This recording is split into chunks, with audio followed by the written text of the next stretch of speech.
Assalamualaikum warahmatullahi wabarakatuh. Alhamdulillahirabbil alamin wassalatu wassalamu ala asrofil anbiya'il mursalin wa ala alihi washabihi ajmain amma ba'du. Kaum muslimin rahimakumullah. Di dalam surah Fatir tertulis satu kalimat, innama yakhsyallaha min ibadil ulama. Sesungguhnya yang takut kepada Allah di antara hamba-hambanya ialah para ulama. Ulama adalah orang yang Allah anugerahi ilmu yang dalam, pemahaman yang luas, dan Allah berikan dia hikmah-hikmah yang banyak, hikmah-hikmah yang luas. Dan kemudian ulama ini adalah orang yang berkhidmat, melayani agama, lalu dia merawat agama, lalu dia mentransferkan ilmunya pada generasi selanjutnya. Siang malam tercurah pikirnya, tenaganya, usahanya untuk agama Allah Ta'ala. Alangkah mulianya mereka. Alangkah mulianya mereka. Dan kita di Indonesia ini masih bersyukur kepada Allah Ta'ala. Masih banyak ulama-ulama yang ikhlas. Masih banyak wali-wali Allah yang hati mereka selalu terpaut pada Allah setiap waktunya. Sehingga keberkahan-keberkahan yang ada di tengah bangsa Indonesia karena berkahnya ilmu-ilmu para ulama dan ikhlasnya daripada para wali-wali Allah SWT.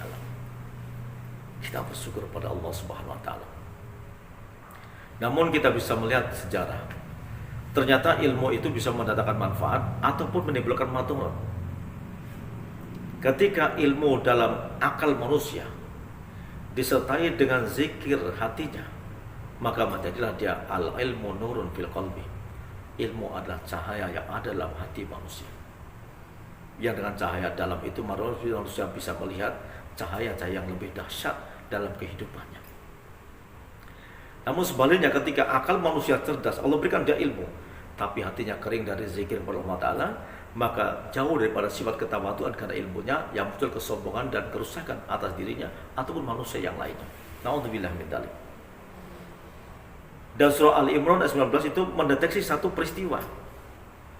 Inna dina indallahil Islam wa makhtalafal ladina utul kitaba illa min ba'di ma ja'ahumul ilmu baghyan bainahum wa may yakfur bi ayatillahi fa innallaha sari'ul hisab.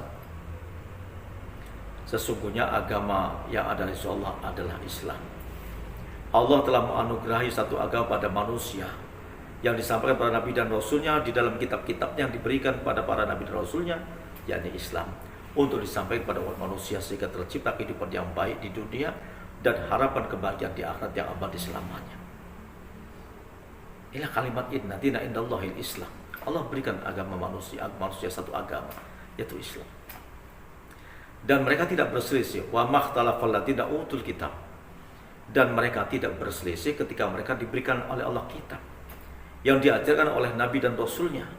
Lalu mereka ambil pelajaran besar, mereka menjadi hamba Allah yang taat, yang soleh, yang beradab, berakhlak kepada manusia. Tapi ketika dikatakan illa min ba'di ma ja'ahumul ilmu baghyan bainahum, inilah awal kebencana. Kecuali setelah datang pada mereka ilmu. Ketika mereka belajar, mereka memiliki ilmu yang dalam, tapi ilmunya yang seharusnya mendatangkan ketawaduan, kemanfaatan pada manusia, pada dirinya dan manusia umumnya, ternyata karena penyakit baghyan bainahum, karena ada kedengkian di antara sama mereka ahli ilmu. Adanya kedengkian di antara ahli ilmu ini menciptakan satu perselisihan, perdebatan, pertikaian, dan akhirnya satu kelompok timbul kelompok yang menjadikan manusia saling bertikai satu agama. Na'udzubillah min dzalik. Sebagaimana peristiwa yang dialami oleh umat Nabi Musa alaihissalam, umat Nabi Daud, umat Nabi Isa alaihissalam. Dan dalam surah ayat 14 Allah mengatakan dalam firman-Nya, "Wa ma tafarraqu illa min ba'di ma ja'ahumul ilmu baghyan bainahum." Dan tidaklah mereka berpecah belah dalam agama mereka kecuali setelah datang pada mereka ilmu. Yang ilmu itu tidak disandari dengan keikhlasan, tapi ilmu itu memunculkan kedengkian dalam hati mereka. Di antara sama ahli ilmu merasa dirinya lebih soleh daripada yang lain, lebih pandai daripada yang lain, timbul kedengkian sehingga terjadi perselisihan di antara umat-umat terdahulu sebelum kita. Ini pelajaran besar bagi kita. Dan hari ini terjadi di tengah bangsa kita ini. Ketika kita sedang dihantam berbagai ideologi yang terus menggerogoti, menghantam keadaan umat Islam hari ini, Bahkan mereka ingin memadamkan cahaya agama Allah di muka bumi ini. Bahkan ingin menggerogoti dan mematikan daripada siklus, daripada perjalanan agama pada generasi selanjutnya. Mereka dangkalkan akidah-akidah umat Islam ini. Maka kita sebagai orang yang ada di atas konsep Ahlussunnah wal Jamaah, hendaknya kita berpikir ke depan bagaimana keadaan generasi kita ini.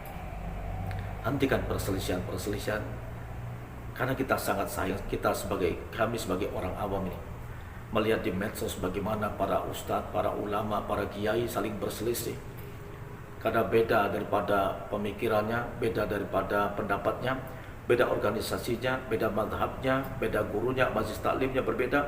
Mereka saling bertikai dalam perdebatan-perdebatan yang kadang perdebatan justru malah membingungkan orang-orang awam. Kerugian ada pada kita semua. Orang awam semakin bingung, sementara orang-orang alim saling berdebat, saling menjatuhkan, memojokkan, dan sebagainya. Dan kemudian dalam surah Al-Baqarah mulai 30 sampai seterusnya, ini menceritakan satu kisah bagaimana seharusnya orang-orang yang Allah anugerahi ilmu ini. Ketika Allah menciptakan khalifah, yakni Adam alaihissalam, maka malaikat mengatakan, ya Allah, adakah pantas kau ciptakan makhluk khalifah di muka bumi yang akan berbuat kerusakan dan menumpahkan darah? Ternyata setelah Allah ciptakan Nabi Adam dengan kesempurnaannya, dipanggil malaikat untuk mengadu ilmu kepada Adam alaihissalam. Allah mengatakan, sebutkan oleh kalian semua nama benda-benda yang ada di depan kalian semua, kalau kalian orang yang benar. Maka malaikat yang tadinya mengatakan seperti itu, mereka sadar, mereka mengatakan, qalu subhanaka la ilma lana illa ma 'allamtana innaka antal alimul hakim. Maha suci Engkau ya Allah, kami tidak memiliki ilmu kecuali apa yang Kau ajarkan pada kami ya Allah. Sesungguhnya Engkau maha mengetahui lagi maha bijaksana ya Allah. Maka malaikat terselamatkan dari muka Allah ketika malaikat muncul dalam jiwa tawaduk mereka, dalam jiwa mereka satu kesadaran, kedalaman jiwa yang timbul kesadaran. Mereka mengatakan, subhanaka la ilma lana illa ma 'allamtana innaka antal alimul hakim. Maka mereka terselamat daripada murkanya Allah Subhanahu wa taala. Dan ketika Allah perintahkan Adam untuk menyebutkan semua nama benda-benda yang ada di hadapan, Adam menyebutkan dengan lancar, fasih, dengan intelektual yang tinggi. Maka malaikat terkagum-kagum dengan ciptaan Allah yang baru ini, makhluk baru, khalifah di bumi nanti ini. Maka dalam kekaguman itu kemudian Allah perintahkan, wa id qulna lil malaikati isjudu li adama fasajadu illa iblis aba wastakbara wa kana minal kafirin. Maka ketika malaikat sedang sujud dan mereka sedang terkagum-kagum pada Adam alaihissalam, lalu kemudian Allah perintahkan untuk sujud malaikat kepada Adam dalam kata ta'zim, bukan menyembah Adam, tapi ta'zim, memuliakan Adam. Fasajadu, semua malaikat sujud, illa iblis, kecuali satu makhluk Allah yang namanya iblis. Dia tidak mau sujud kepada Adam. Lalu Allah tanya dalam surah Al-A'raf 12, diceritakan di situ. Allah berfirman, qala ma mana'aka alla tasjuda id amartu. Allah bertanya pada iblis, ya iblis, apa yang menghalangi kamu tidak mau sujud kepada Adam ketika kamu kuperintahkan sujud? Maka iblis menjawab dengan ketusnya, qala ana khairum minhu khalaqtani min nar wa khalaqtahu min tin. Ya Allah, saya lebih baik daripada Adam. Kau ciptakan aku ini dari api dan makhluk itu daripada tanah yang basah. Timbul kesombongannya. Maka dikatakan dalam ayat tadi bahwasanya aba wastakbar wa kana minal kafirin. Iblis itu enggan untuk mematuhi Allah, sujud kepada Adam dikarenakan dia punya sifat sombong. Dia merasa diri lebih baik daripada Adam. Dengan kecongkakannya itu justru dia menjadi orang yang dengki kepada Adam, lalu dia menolak perintah Allah karena kedengkian, tertutup nilai kebenaran dalam jiwanya sehingga dia tidak patuhi Allah yang menciptakannya. Karena kesombongannya, wa kana minal kafirin, dan adalah iblis tergolong daripada orang-orang yang enggan kepada Allah Subhanahu wa taala. Iblis diusir oleh Allah Subhanahu wa taala. Bukan iblis makhluk yang bodoh, bukan iblis makhluk yang tidak tahu. Iblis makhluk yang pernah berdialog kepada Allah. Dia tahu alam malakut, dia tahu alam malaikat, bahkan dia pernah bergabung dengan barisan para malaikat. Dia bukan lagi sekedar ma'rifat, tapi sudah musyahadah. Menyaksikan semua ciptaan Allah SWT di alam-alam gaib pun dia paham. Dia memiliki keyakinan Allah yang menciptakan dirinya, tapi karena penyakit satu, kesombongannya kepada Adam, kedengkian pada Adam, sehingga itu menutupi jiwanya untuk mentaati Allah Subhanahu wa taala.